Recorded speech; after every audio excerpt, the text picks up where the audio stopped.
ल राजन सर के गर्दै हो? हामी यहाँ स्लाइडिङ सिसाको सिसा हाल्दै स्लाइडिङ सिसाको सिसा हाल्दै अनि के चाहिँ यसो सिकाइदिनु?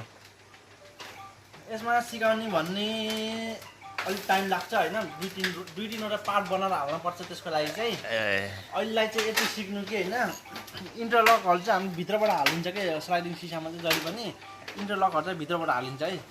इन्टरलक जहिले पनि भित्र हुन्छ। इन्टरलक भनेको के हो भन्नुहुन्छ होला फेरि होइन? इन्टरलक भनेको हो त्यस्तो एउटा खाल्टो हुन्छ, त्यहाँभित्र चाहिँ एउटा लक हुन्छ के, अटो लक, त्यसैलाई चाहिँ इन्टरलक भनिन्छ। पोका भ्याउ तपाईँले दिनभरलाई हुन्छ भन्नु कि एकछिनलाई नि भएन अरे। म त राक्षसी हो यार। कसित बोलेको?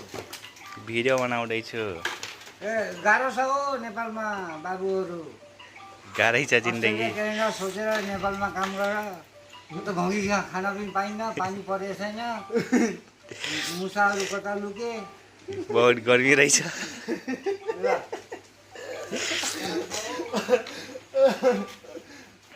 नेपालमा कमाउन गाह्रो छ गाइज, बहुत गर्मी रहेछ हो।